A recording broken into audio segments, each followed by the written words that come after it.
Today's webinar, therefore, we open our eyes to the many dangers that are looming around the global village, helping participants understand some of the tricks of hackers, how to identify some of their tricks, and avoid falling victim to their scheme. It will also help educate and minimize the risk of falling foul during this period when, as a world, we are using the internet more than ever. I therefore once again appreciate the Director Center for Systems and Information Services, Mr. Okweyemi Matiluko, and his team, especially our facilitator of today, Mr. Ibekele, for their concern and timely information on cybersecurity in this new era. As a university community, we will never be tired of being appreciative of and grateful to our Chancellor and Chairman Board of Regents, Dr. David Oyedepo, for giving us the privilege of service and awesome support to excel. It is on this note that I welcome everyone to this webinar and wish us a wonderful interaction. Thank you for listening, and God bless.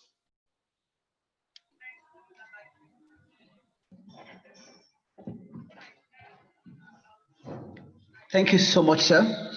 That is a presentation that is inspiring. I will call this an appetizer. At least if somebody has listened to you, it will be willing to also wait all through this.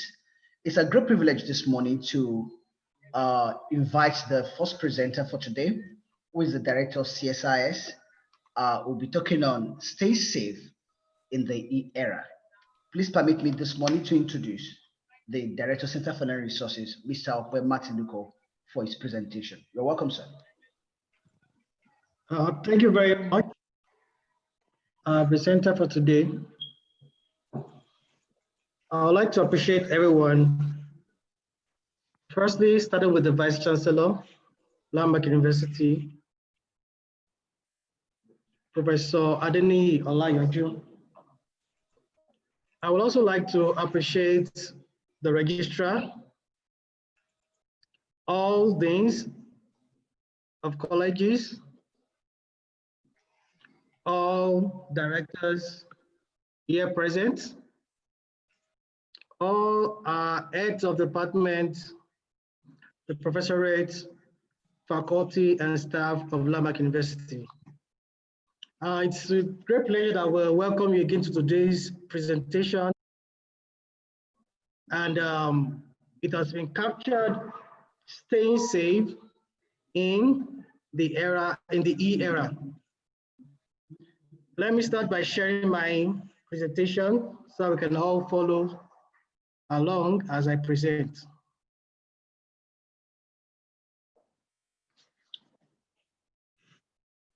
As has been said earlier on, even during the speech or the remark of the Vice Chancellor, the world is constantly evolving and the world is constantly progressing.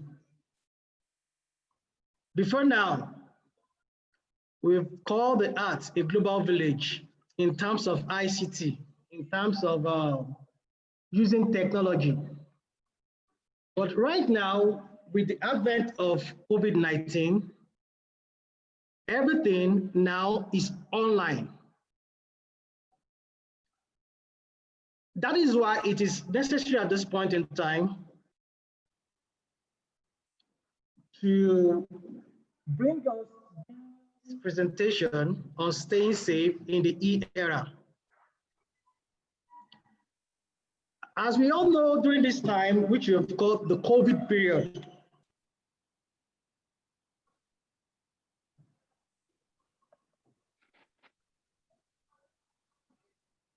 now, during the COVID period, the normal or the norm of today is the use of face mask. As we've seen across the continent and across the world. And the same way it applies to individuals when you are going online. Right now, since the month of March, every staff has been online, and every student of Landmark University has been online, interacting online through the e-learning platform, interacting online through social media, interacting online through various means. But the fact remains that as we all go online for our day-to-day activities, there are always risks attached to our presence, online presence. The Vice Chancellor said something in his speech, and he talked about really leaving a footprint everywhere we get to online. It's just like our normal day-to-day activity. We walk around, there is always a bit of us that is left everywhere we get to online. For example, a lot of us today, if I ask you this morning, how many persons has put up 1 or 2 pictures online today? We will see a lot of people raising up their hands. If we ask, how many person has posted one thing or the other on any social media platform today? Those people raising up their hands. But the truth is this, ask everybody, how many persons are taking precautions or even understand what precautions to take as you go online, as you browse, as you do other things and interact online. And that is the essence of today's presentation. I'm just giving an introduction. Now, what is an hacker after? As you are online, you are searching for information, maybe research papers, maybe documents that can use for your research. Even it could be anything, it could be softwares. As you're trying to access some things online, there are other people online that are also trying to pull, as you can see with the hook, data from your system or from you, from any platform with which you are connected to, trying to pull out that data for them to make the most of it. Now, what is the purpose of the data that they are looking for? For every hack that has happened, there are various purposes for the hack. Now, it could be 1, to swindle the individual. 2, we have even things called identity theft. And then all these things are things that affect individuals. But even as corporate bodies these days are also victims of online attacks. And what is the main goal? Now, we have so many things, for example, like intellectual property could be stolen if a company's data is compromised. And that is why we are bringing this to you today. But what we've done is this.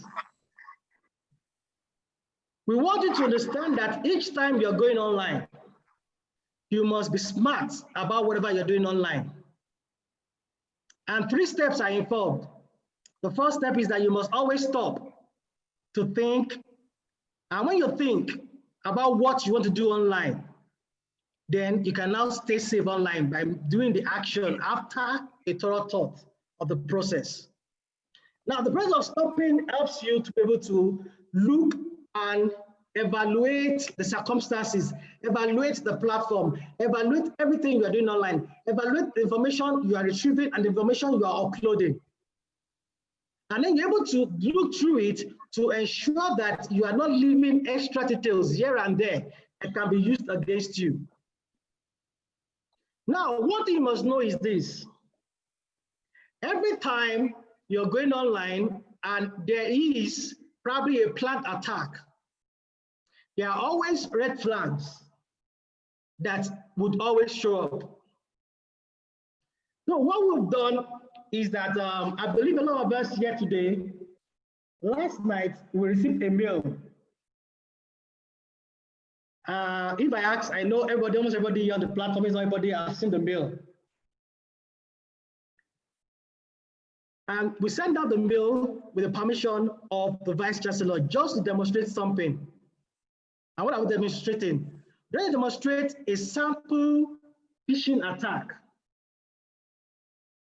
Just to see how many persons, even in Landmark University, would fall for things like that. And I can tell you, we have a number of persons already that has already followed the link and has done one thing or another on the link. Now, why did we do this? Now, I want us to understand that the whole process of registering a domain, like what we had in our mail, as we'll see very soon, we registered a domain called lmu.com.ng in place of lmu.edu.ng. Now, the process took less than 3 minutes. All I had to do is search for the name, it was available, pay with your credit card, and then the domain name is yours. And then the next thing is that we're able to replicate. We did all these things not with the current software that we have, but we did it just like a normal hacker would do.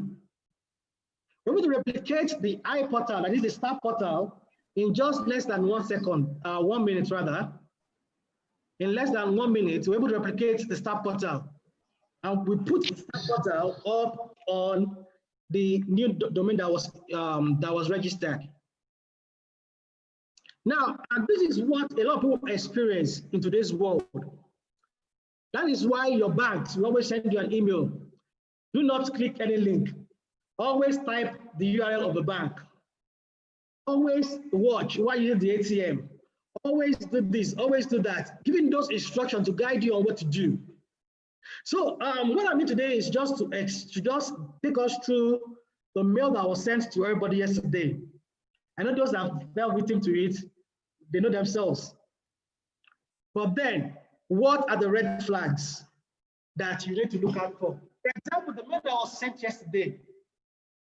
I know I received a lot of calls yesterday from a few persons that, I saw a mail from LMU info, but instead of lmu.edu.ng, what we had is lmu.com.ng. And that is what always happens with what we call a phishing attack. Now, the main presenter, Mr. Bekele, would do more on this. He would do more on the different type of attacks that we have and explain a bit more on all those type of attacks. I'm dwelling more now on the phishing attack.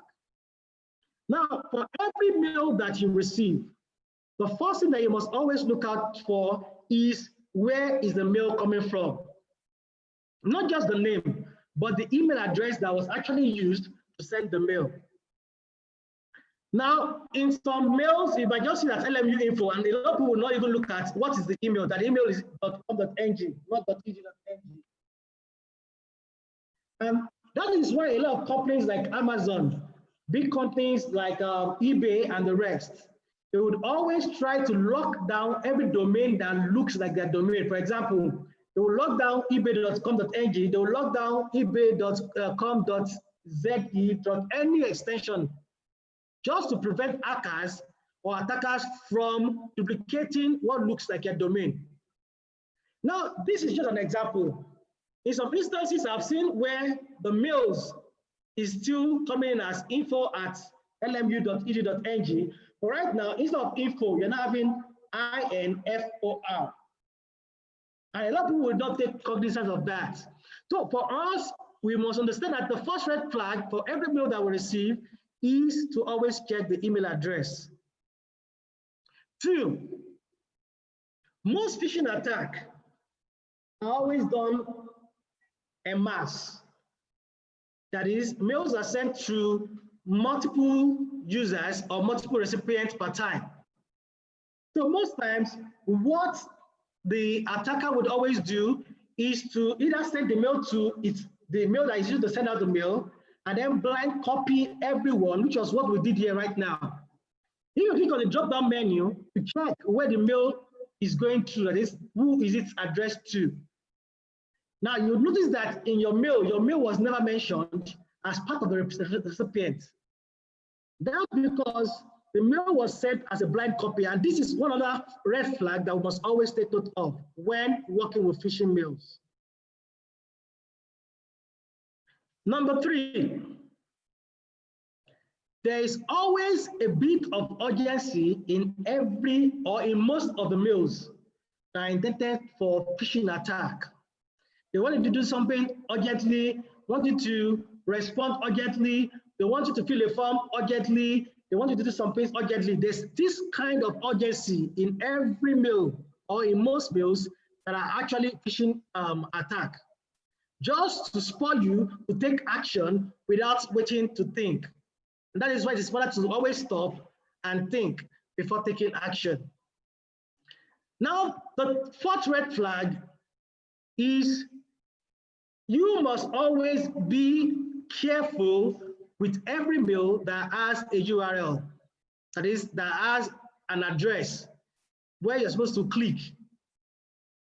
For example, in this mail, the address is showing as iportal.lmu.edu.ng. But if you can go to your mail and put your mouse on that link, not clicking it now, just put your mouse on it, you will notice that the address under it is actually iportal.lmu.com.ng, not what you're saying. And that's what happens again in phishing mails. They'll send you a link that you will see with your bare eye as an authentic link. But under that link, they put a different link into it.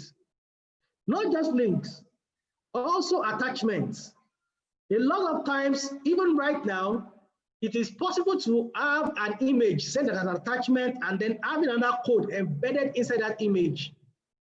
Now, once you open that image, it attacks your system, crawls your system, pull out document, and send it to a particular server. It's possible. So always take care, always be careful when you have links in your mails, when you have attachments. Always be sure of where the mail is coming from. Now, the fifth red flag is that no matter which site you are visiting, no matter how you got to that site, whether through link, through any other thing, always check the address bar to be sure that you are on the correct site. Now, this site has been duplicated. If you look at this and the next one, the interface looks the same, but the address on the address bar is different. And that is also another red flag that you must always take note of. For example, I've seen cases where mails were sent into my mail for GT Bank.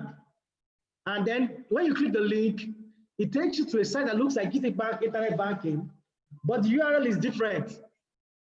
The URL is actually gtbank.something.else.com.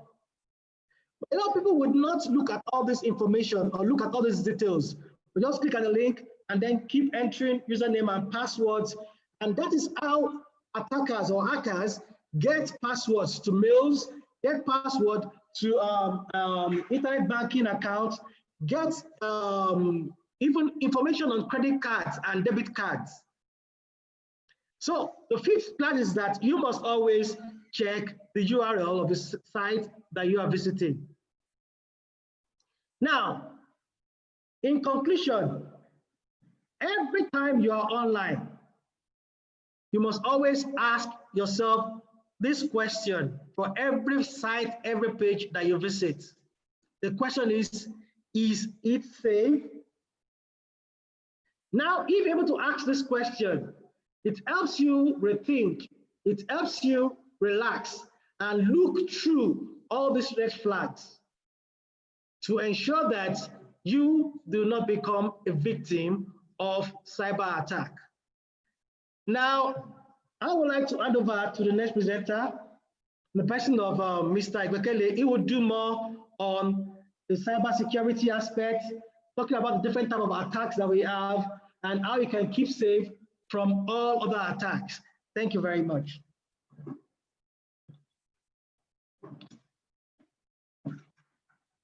All right, thank you very much, my director. I acknowledge once again, the presence of the Vice Chancellor and the Registrar. I'm standing on all other established protocol.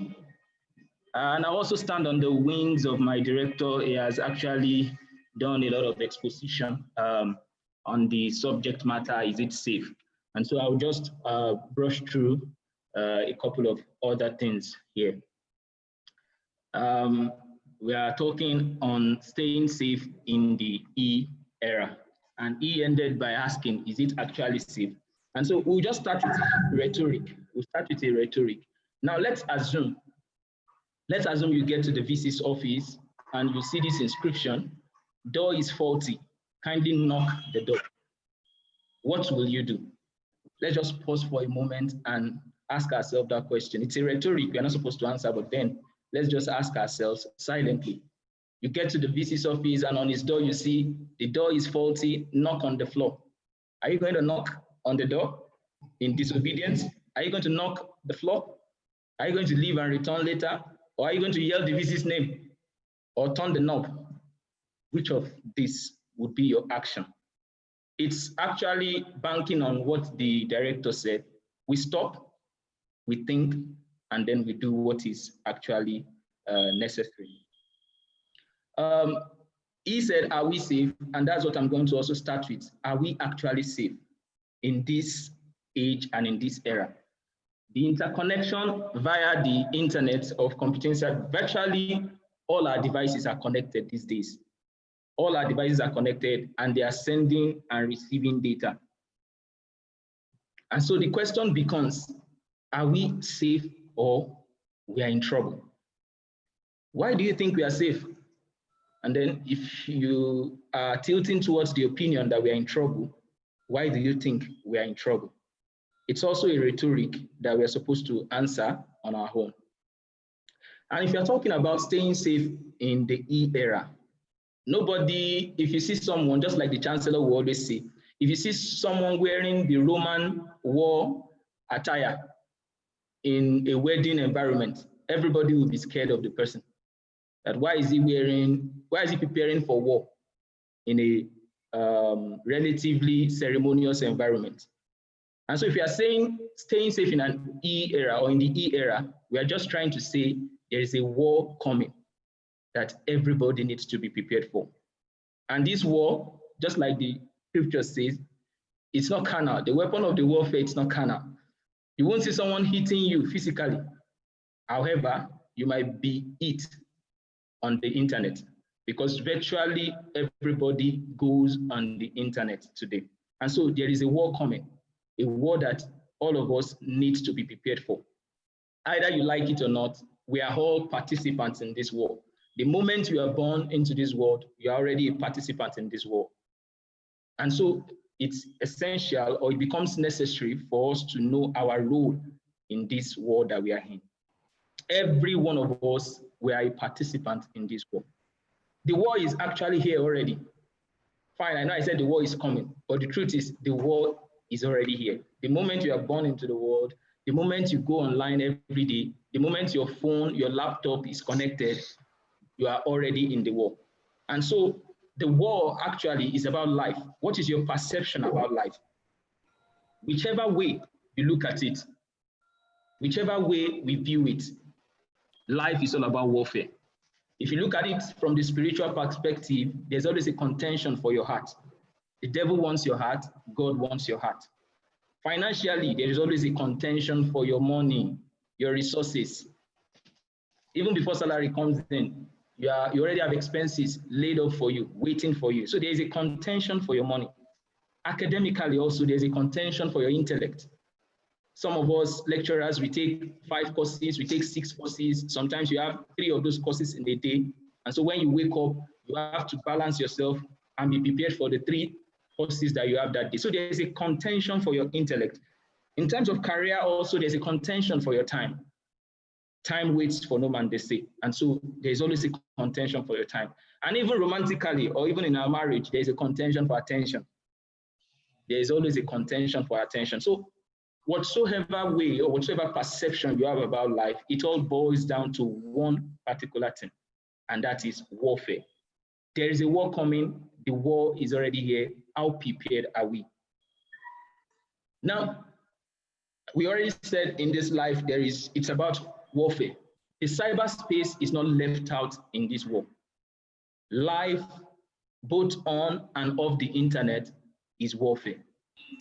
There is always an enemy at the gate, seeking earnestly to creep in one way or the other. And there's a proverb that says, you are who you are when no one is watching. Imagine you going out today and someone dips his hand in your pocket. You will immediately know the person is a thief. But imagine you being online, surfing the internet, and knowingly or unknowingly, your funds are leaving your account, even without processing any transaction. Funds are leaving your account. That is the effect of the cyberspace in this war that we are looking at. And so what is our place in this war? Don't forget, we said everybody is in this war. Everybody has a part to play. Everybody is a partaker in this war. So what then is my place in this war that we are actually fighting? I'm sure that's what everybody will say. People will say, what's my business? I don't go online. I don't click the link. I don't download this. I don't download that. But please let's know, in every warfare, there are several individuals on the war front. Whenever there's a war to be fought, we have soldiers partaking in the war. We have medical personnel partaking in the warfare. We have chefs, scientists, geographers, and what have you, all participating in that warfare. However, one thing is sure, everybody knows the part he or she is playing in the warfare. And just like Miles Monroe would say, when purpose is not known, abuse is inevitable. That is, you can't go to a war that you do not know your role in it. If you don't know your role, you will be defeated instantly. And so essentially, it becomes important to let us know that our primary role in this warfare is knowledge. Knowledge. Just like we said, the weapons of this warfare that we're fighting is not carnal. It's more often than not intellectual. What kind of knowledge are we talking about? Knowledge of where the battlefield is. Knowledge of who the enemy is. Knowledge of the tactics that the enemy is implementing. And then knowledge of your defense strategy. For example, if you're going to be attacked, nobody will attack you with what you do not like. You will usually be attacked with what you actually like. Imagine someone sending me a mail and telling me the price for Quaker Oats is now 10 Naira. Maybe from 100 Naira, it's now 10 Naira. Naturally, I don't like Quaker Oats, so I'm not going to even click on the link. But someone telling me the price of Golden Morn is now buy one, get 10 free. Of course, I'll be interested. And so it is something that glitters to me, or that looks like it's glittering to me, that I will be tempted with. You will always be tempted with something you like on the internet. And so it's very, very much important for us to garner the necessary knowledge even to combat in this battle we find ourselves in. As we said, our role in this battle is knowledge. Knowledge, they say, is power. There's a particular story in the scripture concerning Elisha in 2 Kings chapter 6. The king of Syria was about to wage warfare against Israel. However, everything he's thinking in his heart, or everything he's communicating with his people, the strategies, God makes it known to Elisha, and Elisha makes it known to the king of Israel. And that was the way they won the battle. For every time the king of Syria waged war against Israel, during that time of Elisha, they always win. Why? Because Elisha had knowledge of their strategies and their plans. And so that brings us to the point that knowledge, knowing the strategy of the enemy, guarantees 80% chance of victory. Once you know how the enemy is going to attack you, all you have to do is just to prepare against such attacks, and then you are victorious. What then are the weapons of warfare in this war that we have found ourselves in? It becomes important to know how the enemy is going to attack you whenever the enemy is going to attack. The first one is the phishing attacks, which the director has explored, he has talked on, so I'm not going to talk more on it. The second is the cloud hijacking. Now, concerning cloud hijacking, we have two broad categories under it. We have cross-site scripting and we have SQL injection. Most of us staff, sometimes students come to our offices, and when we are trying to talk to them, they come behind us and are looking at our laptop. More often than not, when they are looking at your laptop, they are not actually looking at the content of your laptop. They are looking at the URL of your laptop, of that particular page that you are on. And once they have the URL, then they can do anything, even without necessarily logging in for some types of websites anyway. And so that is what cloud hijacking is all about. That's what cross-site scripting and SQL injection is about. Maybe after this webinar, we can go online, go to our online banking system. On that login page, look at the URL. Look at what the URL is saying. And then when you eventually log in, look at how the URL has changed. Look at the content of the URL and compare both. Now log out, or before you log out, copy that URL, then log out, then paste that URL and click on enter and see what happens. I won't dwell more on that. Also, another weapon that the enemy uses is the mobile malware. Now, concerning this, majority of us are guilty.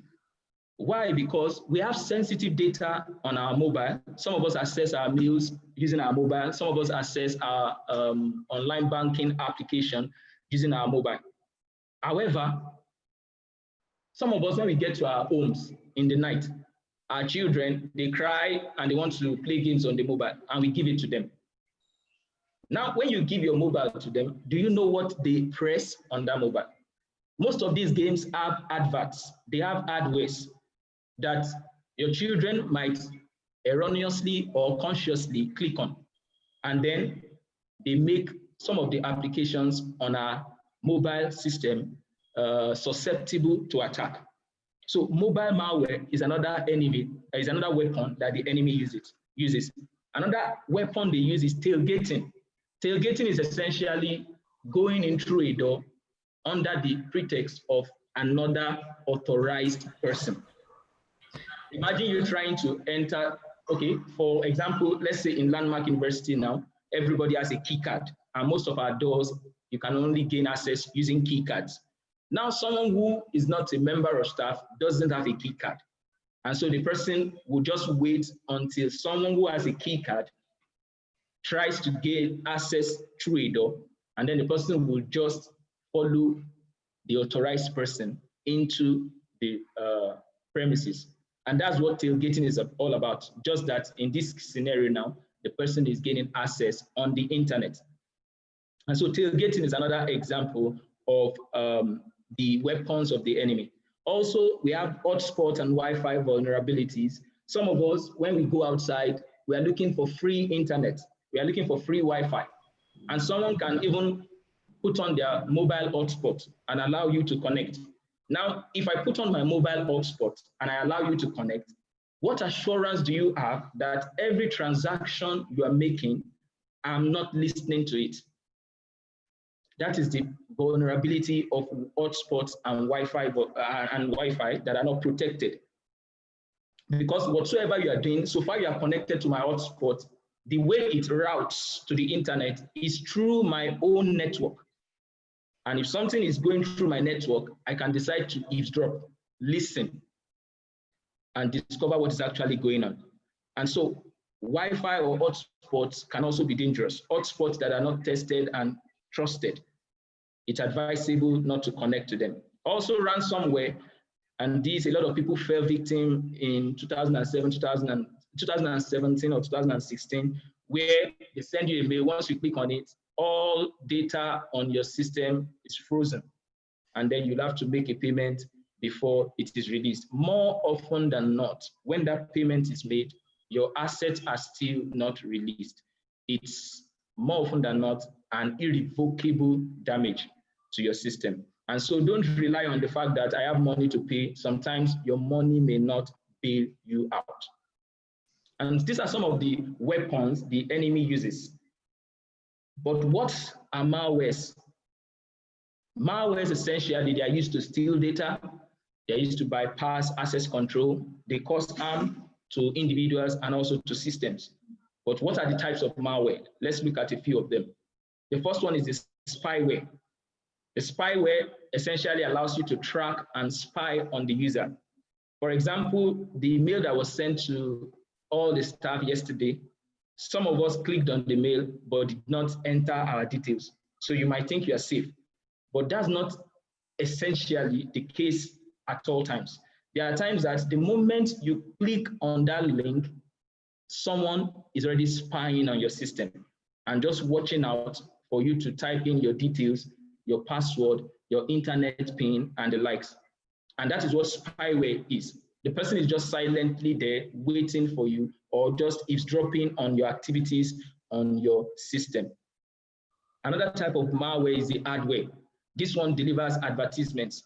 For those of us that do online shopping, you shop online, you go online and you buy things, AliExpress, Konga, Jumia, you discover that sometimes, even without putting anything in your cart, the moment you just browse and maybe you are checking on TV screens on Konga, you discover that by the time you close that browser, maybe that very day in the night or the following day, you start seeing TV adverts in your mail, even without subscribing, even without buying TV, you start seeing.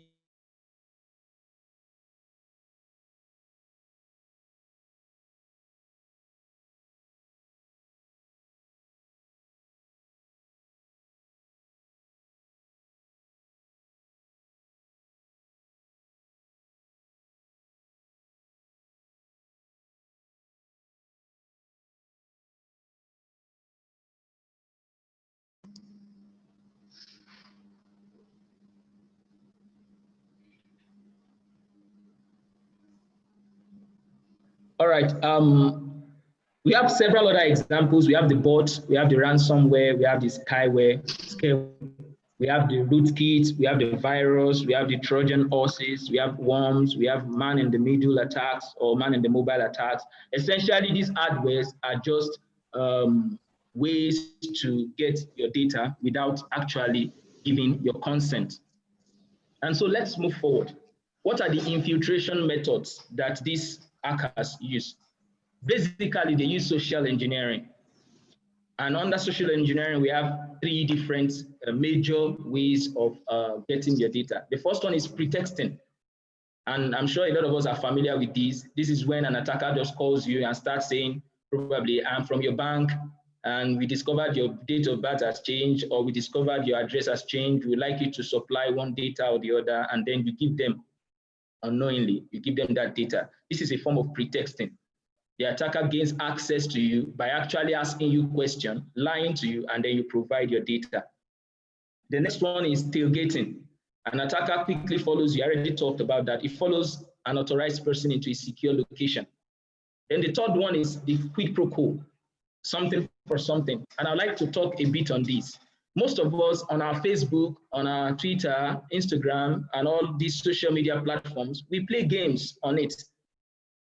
We play games like click on this link to know how you will look like in 10 years. Click on this link to know how you look like in 20 years' time. And then you too, you want to know how you are going to look like. Why not wait for 10, 20 years and look at how you look like?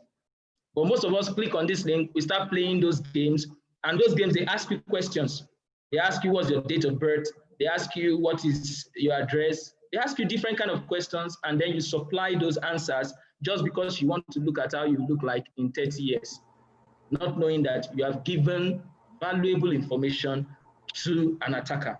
Just like I usually say most of the time, and this may sound insulting, but then it's actually not. The major reason we are not being hacked or hacking is not prominent in this part of the world is because we are not, in quotes now, we are not that rich. Why? Because sometimes if your mail has been hacked or if your social media account has been hacked, more often than not, what we do is just to go and open another account because we feel that account, we can actually do without it. And so we go and open another account and then we are good.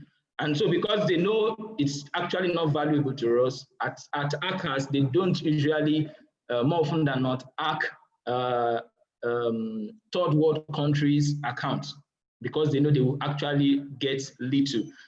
And this is also due to the fact that hacking is actually, it consumes a lot of money and resources. To be an hacker, you will have to spend a lot, you have to know a lot, and that means you are spending money to gain knowledge, which majority of us in this part of the world, we are not inclined to do most of the time. And that's what quid pro quo is all about. So on your social media accounts, on different kind of games you play on your system, you see some of these games telling you to link your social media. You don't have to log in. Just link your Facebook account, just link your Instagram account, and then you log in with that account. The moment you log in and you give permission to that particular application, you have shared your data with that particular application. And I'm sure majority of us, we don't read the terms and conditions before doing these things, and that makes us vulnerable to those attacks. Just like the director said when he was making his presentations, what the enemy wants is actually your data, your personal data. Sometimes you ask people, what's your year of birth? They tell you, why do you want to know? I can't tell you my age. And then you ask that person, okay, what's your email address? The person tells you, boluade1942@gmail.com. Who doesn't know 1942 is probably the person's year of birth? And so these are other ways of making data available to an hacker. Sometimes some of us are traveling and then you put it up, Ibadan things, Abeokuta things, and all those things makes hacker to gather information about you. Birthdays, and a lot of things. Most of us in this part of the world, if we do a census and we look at people, you'll discover that most of us, or majority of us, our ATM pins has something to do about our year of birth, or our birthday, or our mobile number. 90% of Nigerians, their ATM pin is related to either of those three. It's either your year of birth, or your phone number, or your day of birth, maybe the month and the date. And these are ways hackers infiltrate, by pretexting or something for something. Before I leave the something for something, the quid pro quo, I would like to talk on captchas. In this age that we find ourselves, majority of us, when we go to some certain sites, we are told to solve captcha problems. And most of us, just because we want to go to that site, will start solving those captcha problems. What you don't know is that those captcha problems you're solving is actually being used and being stored in the database in order to attack other websites. So that is, you are solving a captcha problem for a hacker that's going to use it for another website without your consent. So because you want to, let's say, download a movie now, and you go to a site and then you click on the movie and they tell you, prove that you are human. And in proving that you are human, you solved 2, 3, 4 captchas. And then you have access to your movie. Fine, you have downloaded your movie, but you have created a crack in the wall. And that crack is going to be used sooner or later by that hacker on an innocent person. So what are the signs of infiltration? What are the signs that shows your account has been infiltrated? The first is, and this also goes to both mobile, both your laptop, your tablet, whatever device you are using to connect. The signs of infiltration, the first one is increase in CPU usage. You just discover that your system starts getting slow because it's actually doing a lot of computation per time. And that also links with the second one, which is decrease in computer speed. Most of us, sometimes when we are using our laptop, we can't even say the total number of processes that are working per time on our system. We just say, my system is slow, my system is slow. How can I know if my system is slow? Just press Ctrl Alternate Delete on your system, click on Task Manager, check your processes that are running. You will see processes that are initiated by you and some processes that are not initiated by you. Now you have to be careful here so that you don't stop a process that is actually being used by your computer, that is processes by Microsoft or authorized processes. Let me just put it that way. You have to be careful not to stop them. But the idea is check your processes, check the processes that are running on your system per time, just to be sure you are safe at all point in time. Sometimes our computer freezes or just crashes often. These are signs of infiltration. Sometimes there's a decrease in web browsing speed. These are also signs. Sometimes you can't explain the problem with network connections. Maybe you are connected to a network and the network connection just fizzles out unexpectedly. Sometimes you put on your system, you can't find your network card and the likes. These are signs that you might have been infiltrated. Also, your files are modified. Your files are unnecessarily deleted. You can't find those files again. These are signs. Sometimes there's a presence of unknown files or programs or desktop icons, icons you did not install. You just find them on your system. These are signs. Sometimes there are unknown processes. I already talked about that. You can click on Ctrl Alternate Delete on your system, then click on Taskbar. Once you click on Taskbar, you see all the processes that are currently running on your system, and then you fish out those ones that look suspicious. You stop those processes. Also, programs are turning off or reconfiguring themselves. These are signs of infiltration. Then this last one, a lot of people have been victims of it. Emails are being sent without your consent. And I'd like to talk on this a bit. Some of us, we don't even check our trash folder in our Gmail or webmail or our email account. Once someone logs into your system without your consent, with an external device that is not known, especially Gmail, you get a notification on your mail. And if I'm the person that logged in, usually I'll just delete the notification. But most people don't check their trash folder to see if actually someone logged in and has deleted that notification. These are ways to know if your system has been infiltrated. Emails have been sent without the user's consent. All right, so having said that, what leverage do I have? How do I leverage on this issue with the war that we are fighting? Don't forget, we said it's all about data. The hacker is trying to gain access to your personal data and probably use it for something beneficial to him or her. Essentially, there are three data basics, and we call them CIA: confidentiality, integrity, and availability. When we talk about confidentiality, we are saying, has anybody else gained access to that info that I'm sending? Imagine if you receive a mail, that's a hard copy mail now, and it has been opened. Most of us will not collect it from the post office because the confidentiality of that mail has been breached. Integrity: has someone changed something in that mail or in that data that you have? Has it been changed? Integrity is about detecting unauthorized writing of information. Availability: is that data available to me every time? Imagine you get to the post office and you already have you see it in their record that your package has arrived, but they are telling you they don't have it. Then you know someone is trying to play a game with you because the package has arrived, but then they can't make it available to you. This is a denial of service attack. So do you have access to that data at every point in time? Those are the three basics of data integrity or data security on the internet: confidentiality, integrity, and then availability. Now, having said that, beyond CIA, that's beyond those three, there are several other ways of protecting ourselves on the internet. We have cryptography, we use protocols, access control, software securities, web application firewalls, and the likes. There are so many of them. But we discover that people still fall victim. People still fall victim even after all these has been implemented. That is, the network is safe, the software you are using is safe, your online banking system is safe, but people still fall victim. And that is because we have shifted focus away from the major problem. And this is the modern day headache of cybersecurity.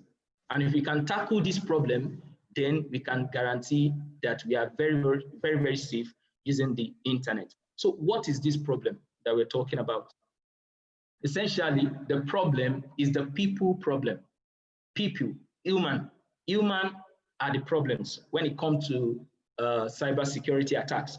Sometimes the computer on its own is powerless in doing any harm. The computer on its own is not going to harm you, not for any reason. Human must be involved. Someone must have written a script or a program that is intended to harm you before the computer will do any harm to you. It is a known fact that people create and also break security, whether it's intentional or it's unintentional. One thing is certain: security can be created, it can also be broken.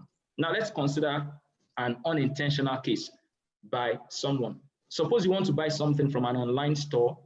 Your browser uses the SSL protocol. That means your browser is safe. SSL requires cryptography. That means everything you are doing is encrypted. Many access control issues arises that has been solved by the browser, by the application. All security mechanisms are intact in the software, the web application you are using. One would think that all is well, right? One would think that you are safe using this application. However, this is the problem. An external person tries the man-in-the-middle attack. Man-in-the-middle attack is just trying to stay between two people that are trying to exchange information, that are trying to pass a message across to each other. So you stand in the middle You collect the information from Mr. A, you distort that information. Sometimes you might even not distort it, keep the integrity, but because you are now privy to that information, that means you have broken the confidentiality protocol of cybersecurity. But web browsers warn of such problem. The web browser will tell you or will notify you that there is an attack in between. You as a user, the question is, what do you do?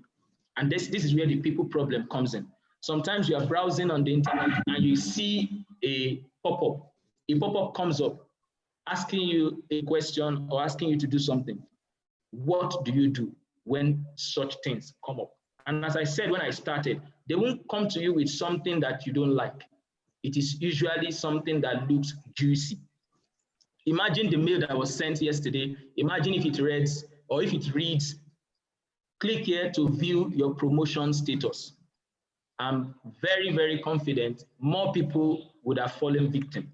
Or probably the mail reads, click here to see your new salary structure. A lot of people will click on it. So they will always come to you with something that you find interesting, something you find fascinating. As in the scenario we are depicting, the user ignores that warning and the attack works. So that is the people problem that we have. Your application is safe, your browser is safe, the network is safe, but you as the user, you can still be vulnerable and then open up a crack in the wall. Either unconsciously or consciously, this can be done, and it's a big issue. And so what are the ways of combating this kind of issues?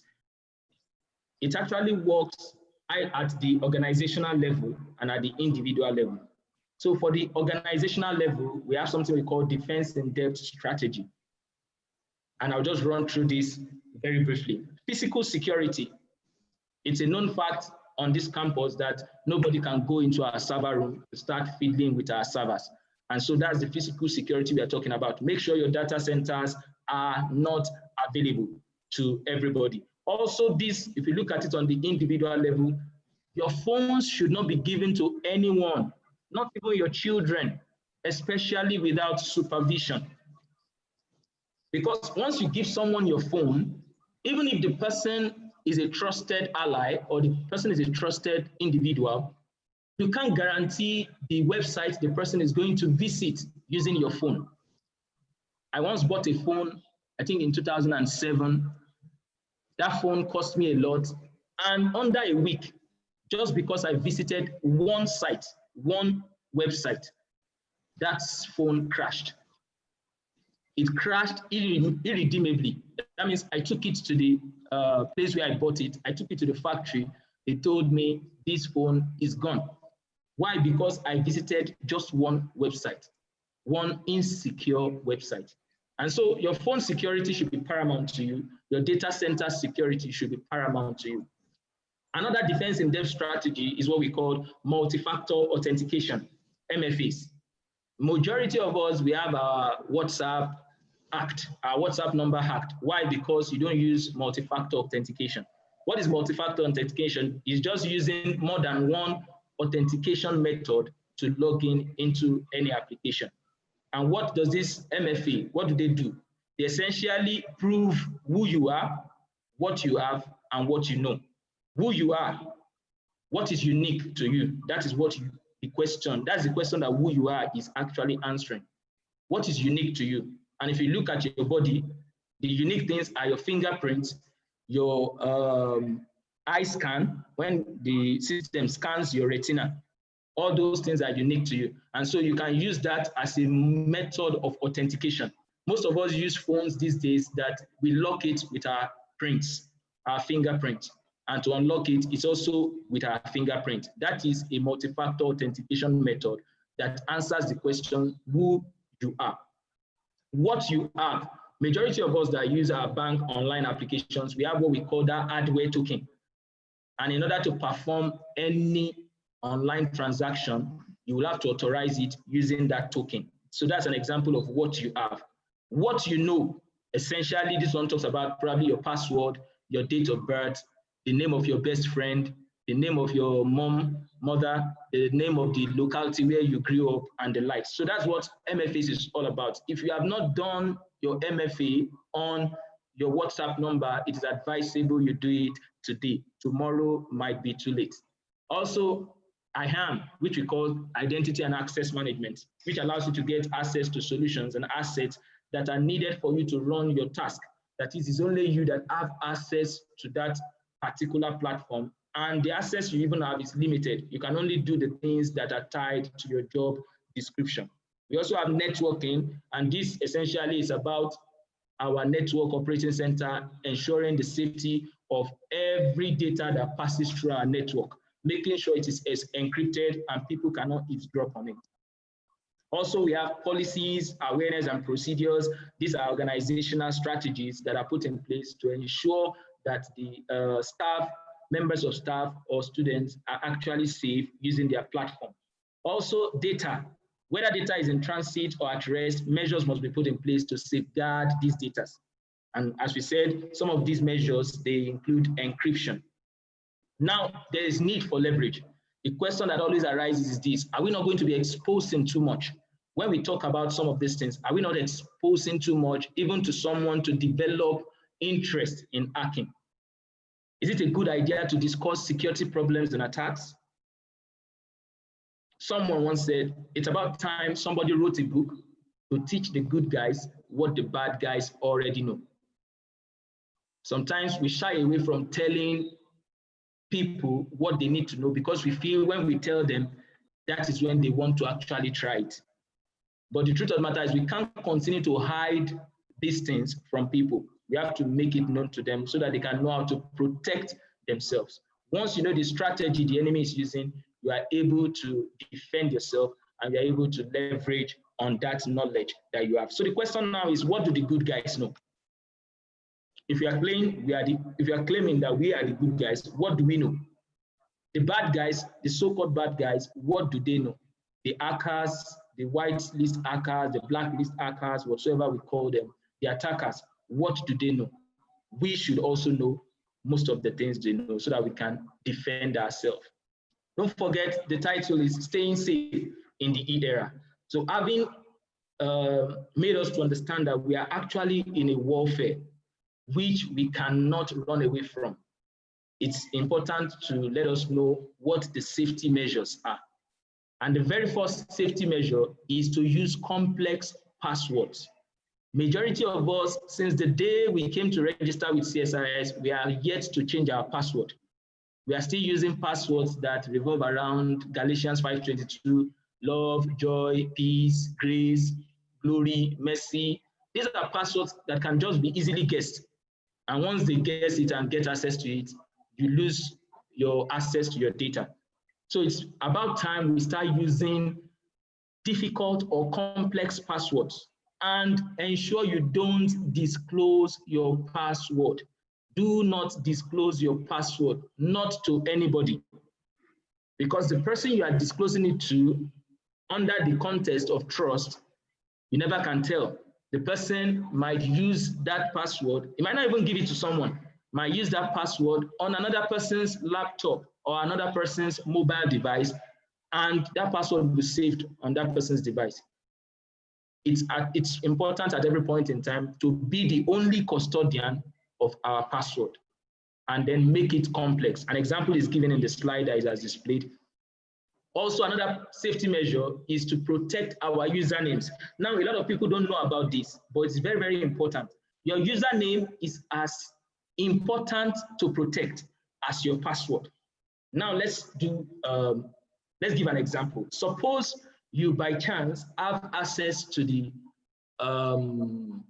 user login details of everybody in GT Bank. Suppose by chance you just find that file online and you downloaded it. Who are you going to look out for first?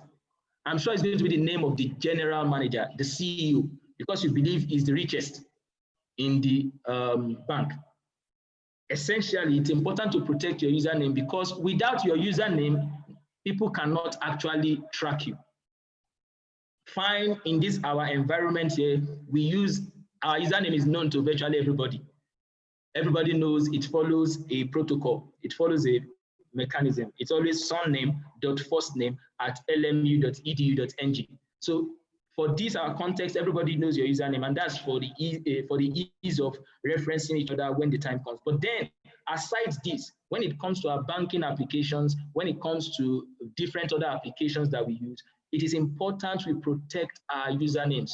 Your username is as important to secure as your password. The first point of hacking is identification of a target username. Also, I've talked about this, free Wi-Fi. Don't let us be too fast to jump on anything that is free. Don't opt on free networks. If possible, don't perform financial transactions over untrusted networks. Someone might be dropping. Also, click less but smart. The director has talked about this. Be wary of clicking on links. Confirm all sources and links before clicking on them. You have to be wary of it. Also, share things selectively. Don't just put things out there in the open. When people know your birthday, when they know your year of birth, when they know your phone numbers, those things can juxtapose those items, and then it will provide a lot of information about you. An example is what I put here, Babatunde 1975 at yahoo.com. Everybody knows there's a likelihood, or there's a 70–80% chance that that person was actually born in 1975 for the person to use that kind of email. So share things selectively. Don't necessarily put the names of things that are close to you, things that should be private.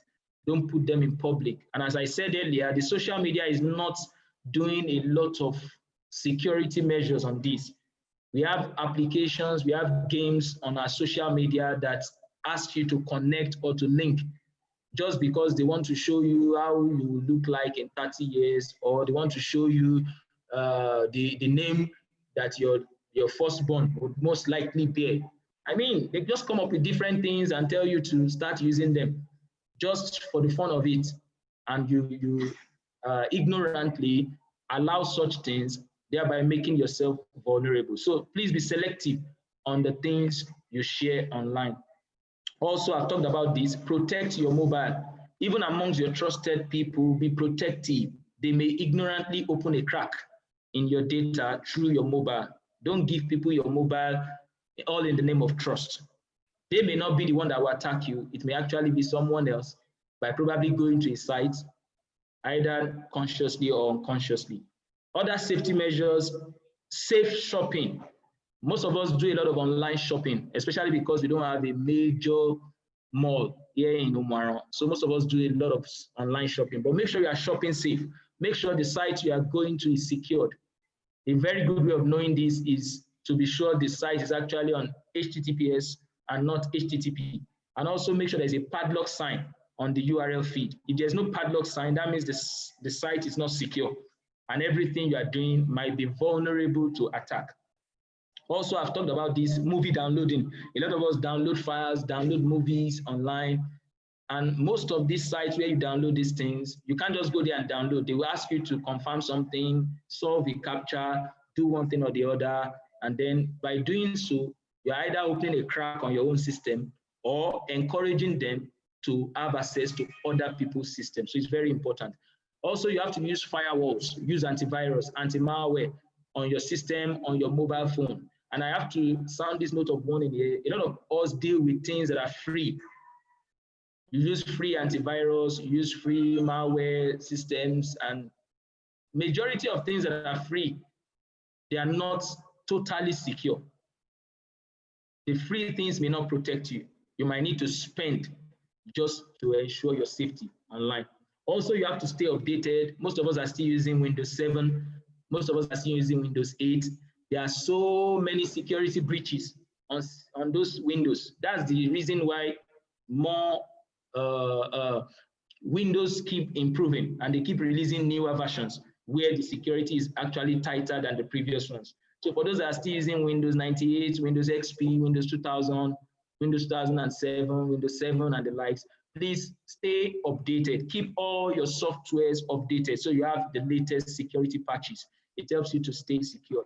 Also, you have to stay on guard. Do data backups regularly. A lot of us do projects, write papers, and we save them on our laptops without having a backup either in the cloud or on our hard drives. I've seen people, final year students, doing their project on a flash drive. These are ways you can actually lose your data. So it's better to stay on guard, do data backups regularly, and be cautious about what you do online when you visit sites and what you share on those sites. And lastly on this, read cybersecurity news, stay informed, know what is happening, know what is the latest when it comes to cyber attacks, know how systems are being attacked these days. And don't forget, I said our weapon in this warfare is knowledge. And so you have to go for more knowledge, know what is happening, know the latest in the field of cybersecurity. You have to stay informed on this if you are ever going to get yourself secure on the internet. And lastly, you have to get certified. That's the truth. You don't, as I said, majority of the things we don't pay for, we do not value them. So if you don't get certified, you may not essentially take these things serious. And a very first level certification, which most of us can do, is the Certified Secure Computer User. That is, you get certified that you can use a computer securely. The purpose of this training is to provide individuals with the necessary knowledge and skills to protect their information assets. Now, this particular certification, it helps students to get into an interactive environment where they will acquire a fundamental understanding of various computer and network security threats, such as identity theft, credit card fraud, online banking, phishing scams, virus and backdoors, email hoaxes, sex offenders, locking online, loss of confidential information, and a whole lot of them. Essentially, they back on social engineering. And this certification helps you to defend yourself against social engineering attacks. More importantly, this certification, the skills that will be learned from them would help you to take necessary steps to mitigate your security exposure. That is, you become exposed when it comes to the security measures that you have to take. Free things are more often than not insubstantial when it comes to security. And so all those free antivirus you are using, Avast, and all those free ones, so far it is free. You cannot be sure of its effect when it comes to actually securing you. But once you pay for it, you have virtually all the protection mechanism that is available for that security measure you are putting in place. The price for this certification, we are still trying to negotiate and get a very, very reduced price for members of staff of this community. And as soon as we have a breakthrough in that, we would let every one of us know. By way of appreciation, I want to appreciate the Chancellor, the members of management, the Directorate of CSIS, and the Director, faculty and staff of Landmark University, and everyone present at this webinar. I want to appreciate you for tuning in. I have my references. I'm going to send the slides. I'm going to make it available to everyone. The references where I got the data that I'm using, and also will be open to answer questions from people that have questions. I want to say a very big thank you to the management. God bless us. Thank you so much, Mr. Egbekele. That is a very beautiful one. I can see the Vice Chancellor clapping. He's so excited, and so many people here are so excited with that presentation. What a lovely, lovely presentation. Thank you so much. Sorry, I have to leave now for the academic board meeting. Congratulations, CSIS. Thank you so much, Vice Chancellor. You've been so good. Thank you so much, sir. Thank you. Well done, sir. So we are here this morning. Something beautiful has been on our table, and I'm sure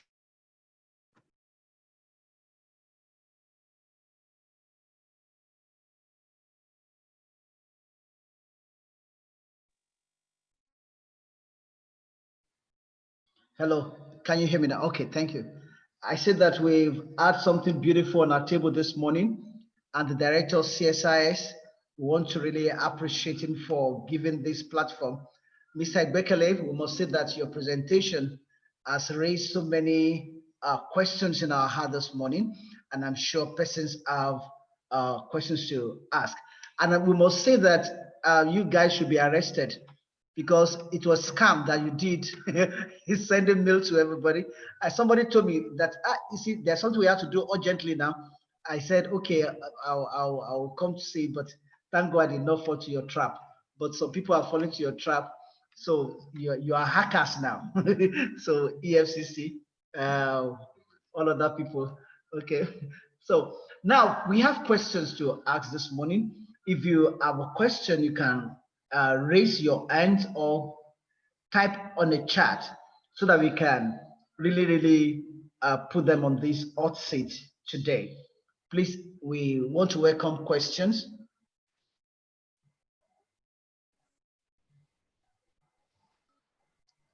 Okay.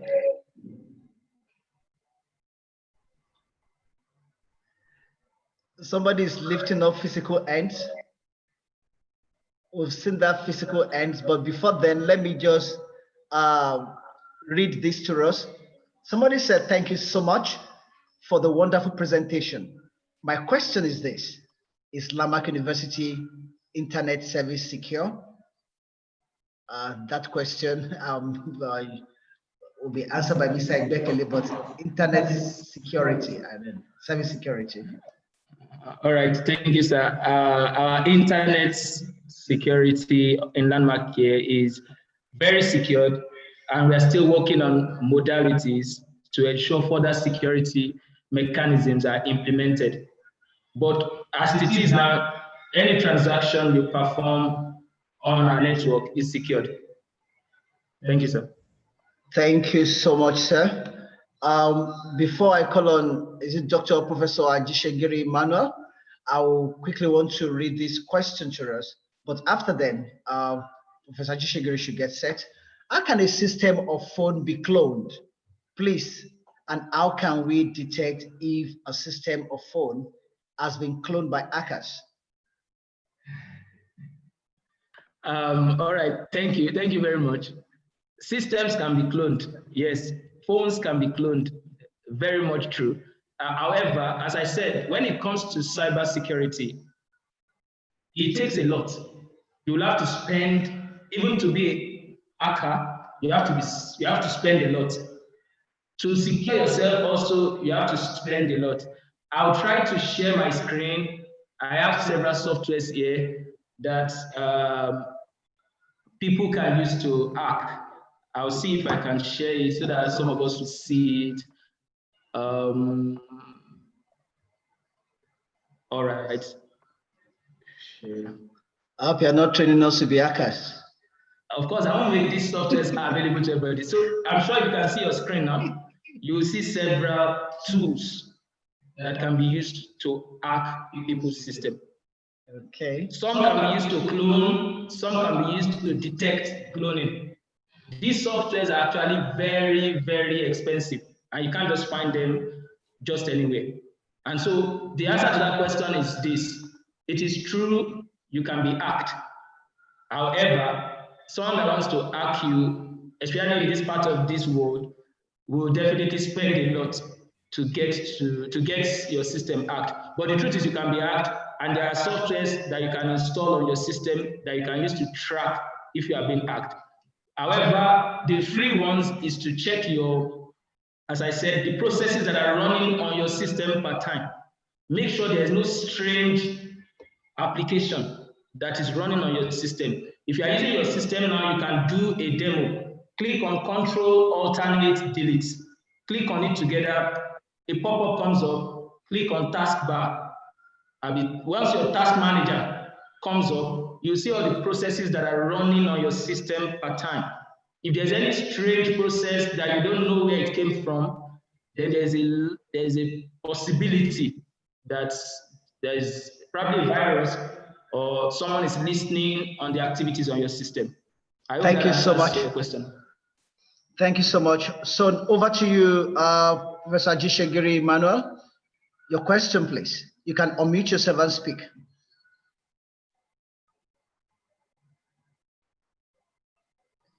Thank you very much, sir, for this opportunity. It was an interesting paper, and it's full of a whole lot of things for us to learn from. I have a few concerns. Although somebody asked this question if LMU site is safe, okay, but whenever it is you want to go online on the NetView, the first pop-up that you see is that this side is not safe. And it has been given a lot of concern. I'm happy that they said that, you know, there is work that is going on it, and I believe it will be resolved. Now, I also want to suggest all this series of webinars that we have and all the other things. It's not possible that everybody will be online. And so I'm humbly suggesting that a soft copy be made available for replay, or to copy and read the presentations afterwards. This a lot, okay? Particularly knowing that information is very perishable. Some of these presentations might be forgotten so quickly. This will be like a reference material for people to have a maximum benefit from it.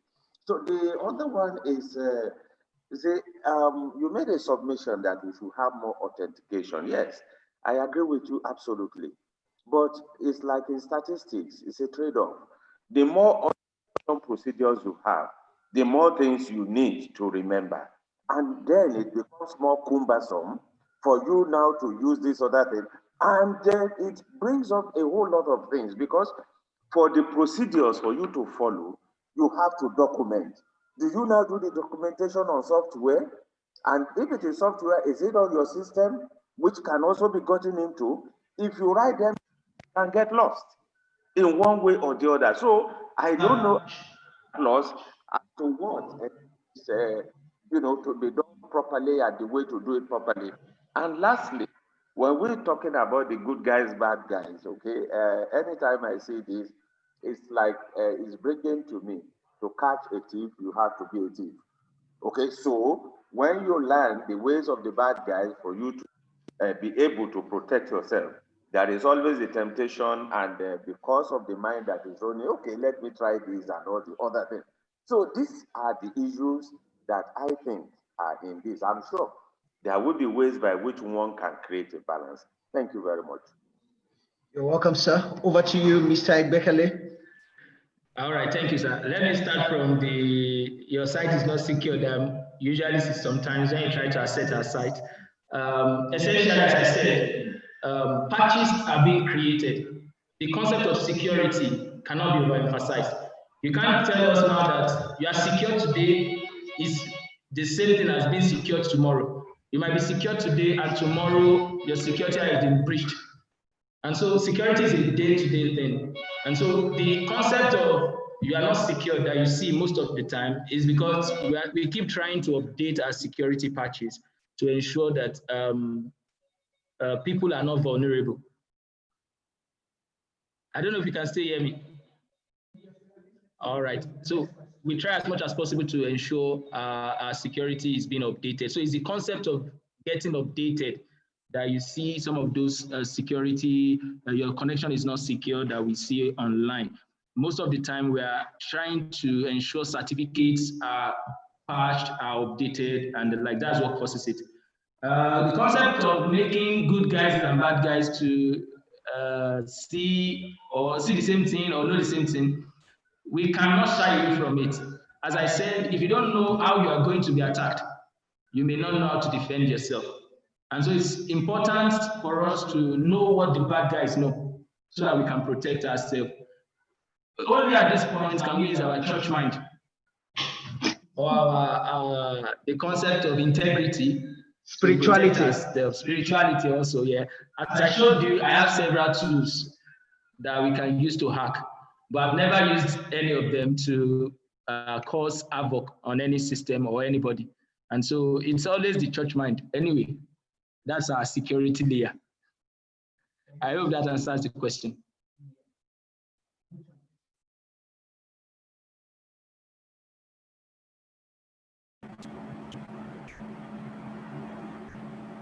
Professor White lifting physical ends, but we want the virtual ends to be lifted. Prof, we will soon call you, but I want to read what we have on chat here now. We have somebody asking a question. That is from Roslyn Uluwashio. How can a system of phone be cloned? Please, how can we detect? Okay, I think I've asked this question earlier on, and then Mr. Bekele, did you see that question? Yes, it has been answered. Okay, so is there any general or permanent solution to hackers? That's Engineer Ni or Larewaju Ani. So is there any general or permanent solution to hackers? The simple answer to that is no. You can't stop them. That's why security keeps improving. The more you try to block them, the more ways they find to exploit systems. So the answer to that is no. Thank you so much. And I know that the people that are providing solutions to are not praying that hackers should stop. So business will stop if the hackers stop. So they are creating business.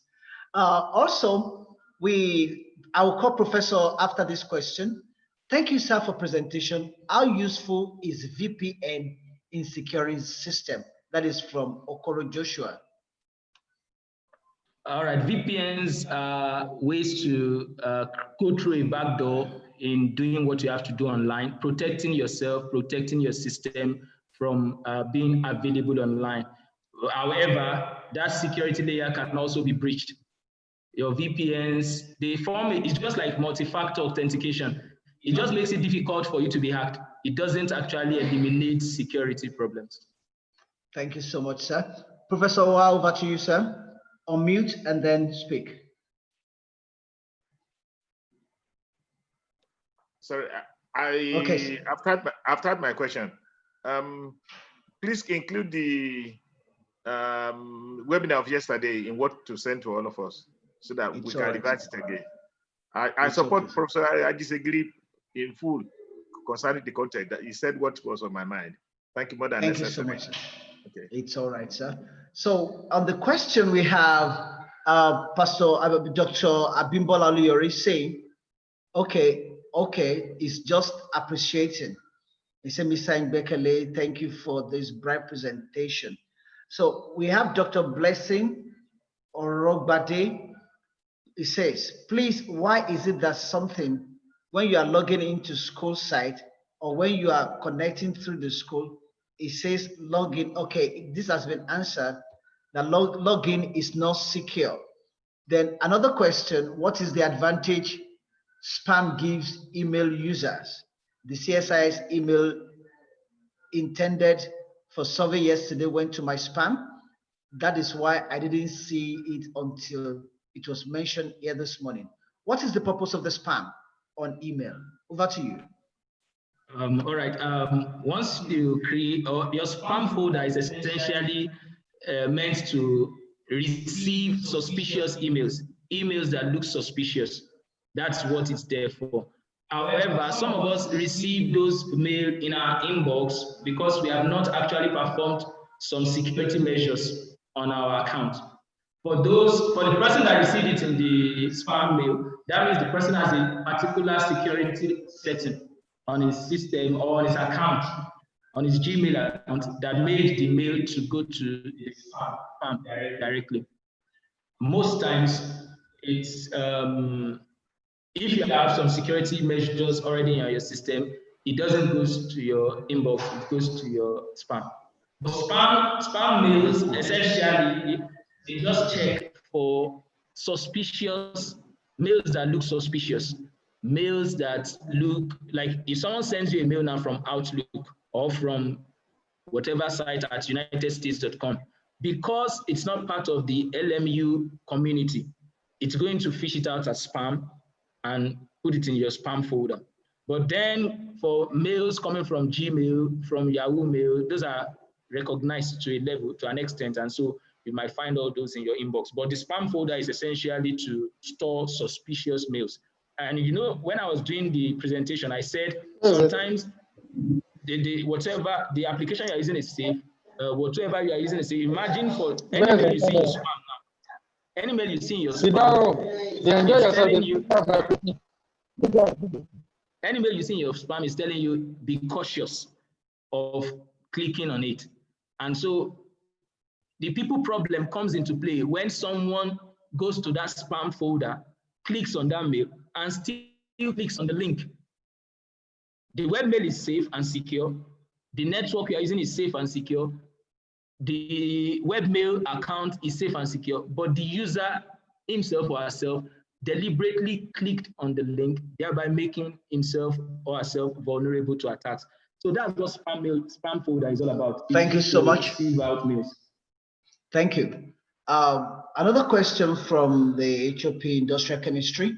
When you discover your account has been hacked, can changing of password alone help you out of what other measures can, or what other measures can be taken? That is, do you get the question, sir? Yes, I get the question. When you discover your account has been hacked, the first thing to do is to, just like you said, change the password. But then that is because probably the hacker still gave you access to it. There are some hacking activities that once they gain access, they shut you out. And then you have to pay. But if you by chance still have access to that account, the best thing to do is to change your password. So once you change your password, go to your security settings and enforce some security measures. It depends on the application you are using. There are several security measures that can be implemented. But changing of password, if you have access to that account, is a very good way to start. Thank you so much, sir. Somebody is asking, I think this was mentioned in the presentation, what is the significance of the padlock on the URL link?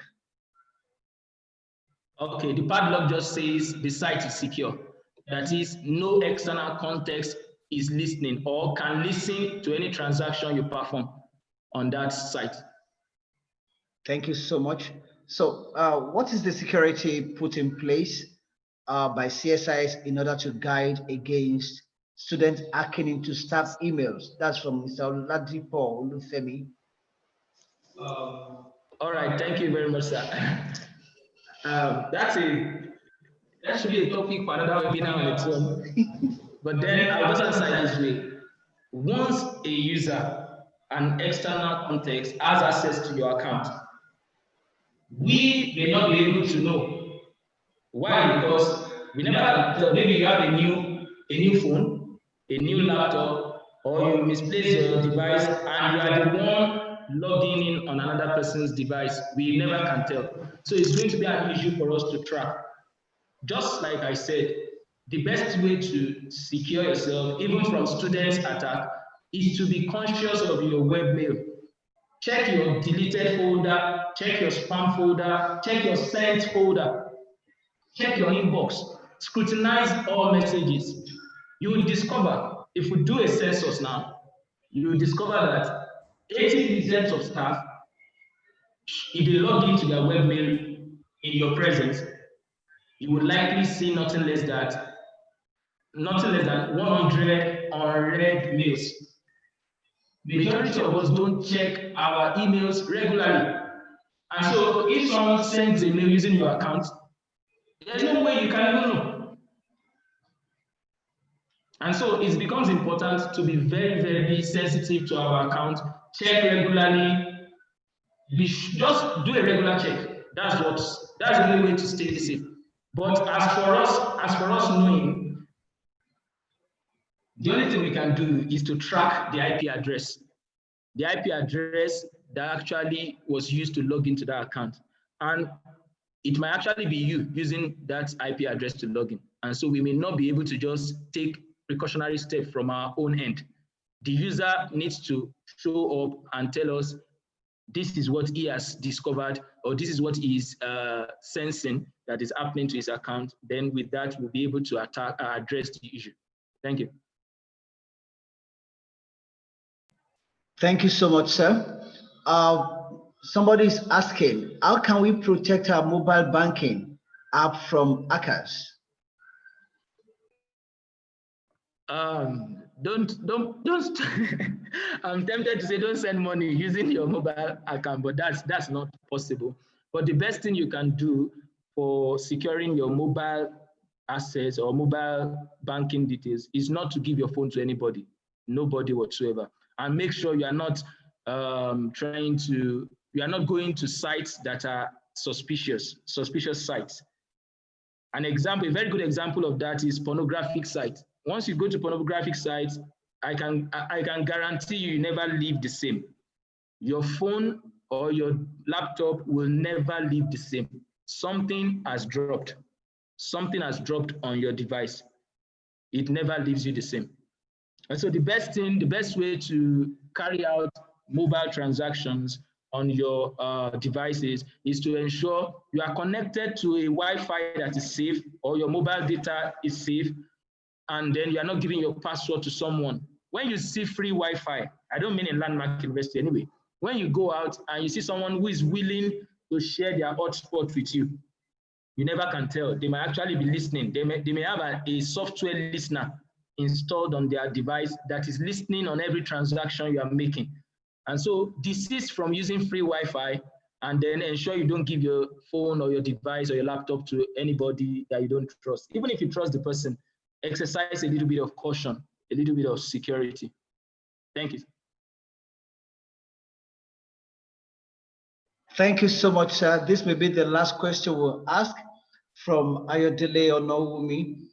It says, oh, is locking our own personal or corporate computer a necessary protection in this new era? Locking your device, I think I should have talked on it anyway. Most of us, sometimes when we're working and someone calls us, we need to step out. We don't lock our system. We just leave it open. I can quickly come in, log into your mail, and do whatever I need to do. So it's important. It's a very good security measure to lock your system. And just like Professor Ajishegiri said, the more authentication measures we put, the more active users will have to be. You have to remember a lot. But then, the multi-factor authentication or whatsoever security measure you are putting in place does not outrightly stop hackers. I need to make this clear. It doesn't stop them completely. It just makes it all the more difficult for them to hack into your account. It makes it all the more difficult for them to get your data. That's what it does. And why not make it difficult for someone who wants to hack you? Make it difficult for the person. Make the person suffer for it. Maybe the person hacking you will use 2 or 3 months to eventually get the details to hack you. By the time the person eventually gets your password and now has access to your account, that is why we tell people change your password often. By that 3 months, it's expected that you change your password. So by the time the person took the stress to hack you, by the time he's successful, you already have a new password. And that means that person will have to repeat the process again in order to get the new password. Also, I will have to reiterate this: protect your username.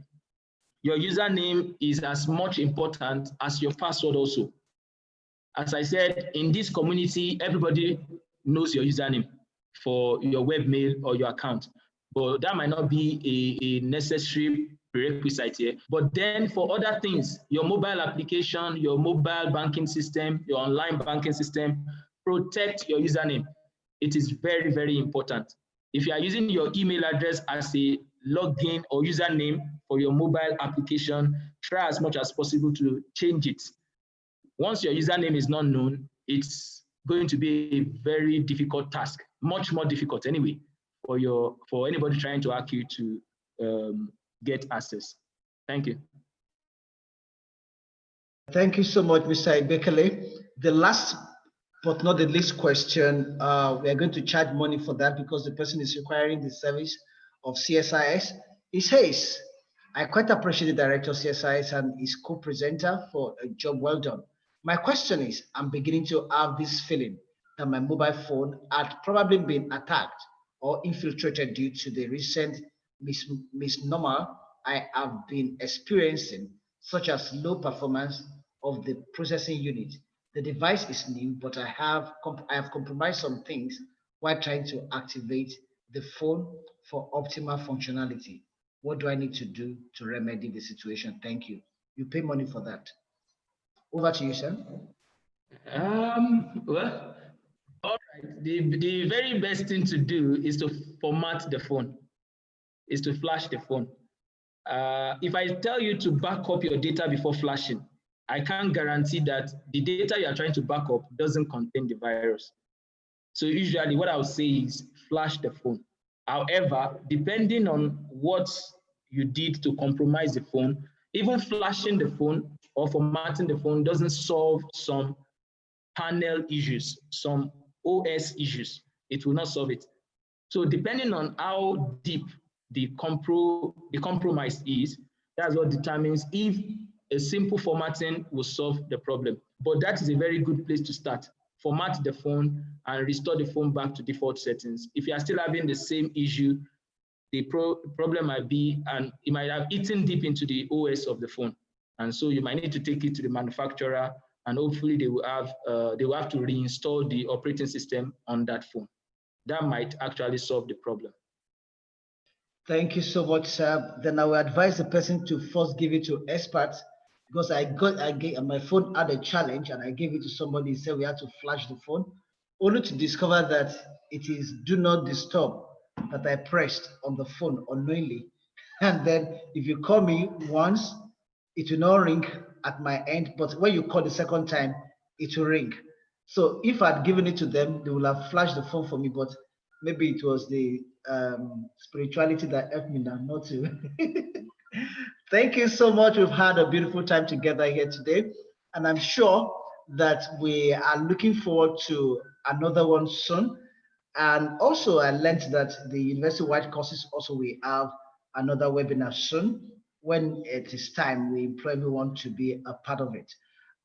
We have Pastor Ndako in the house who will be closing us on this program today with closing prayer. Please may we invite Pastor Ndako for the closing prayer. You're welcome, sir.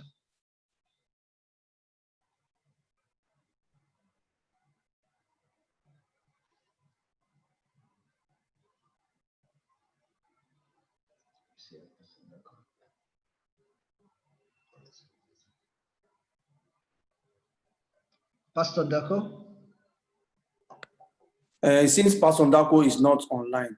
Yeah, he appears to have gone for maybe the meeting they called recently. Pastor Olabi, I wanted to say that the person that spoke must be a spiritual man, except I'm not a spiritual man. So please pray for us, sir.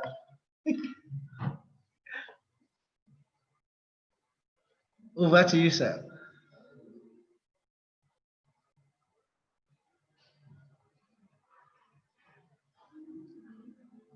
Okay, it seems to have. On the wine, me, yeah, pray for us.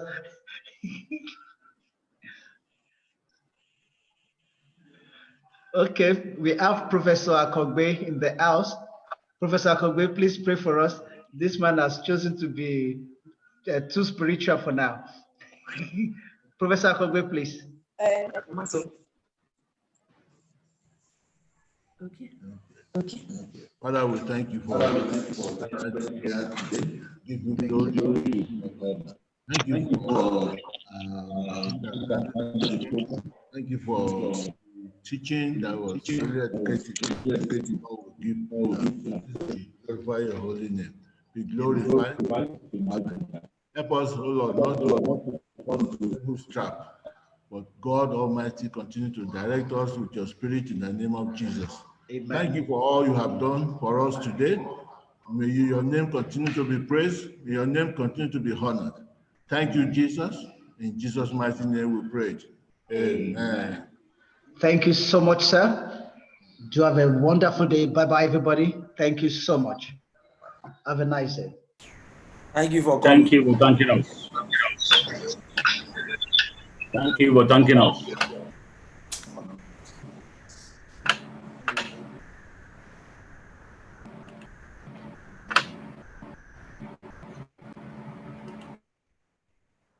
Thank you for the presentation. Thank you for the presentation.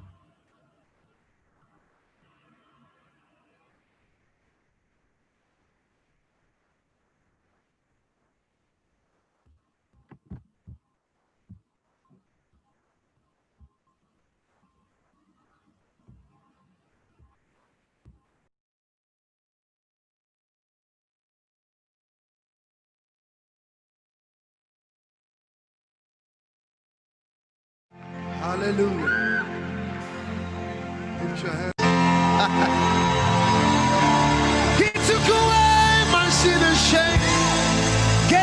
a brand new name, Tierova.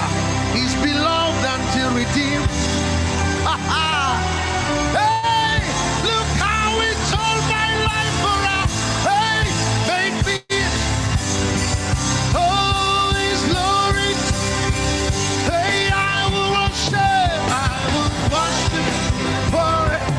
Hey, love him forever. Because this God is, I will worship you, Lord, forever, Lord, if forever, because this God is too much. Oh.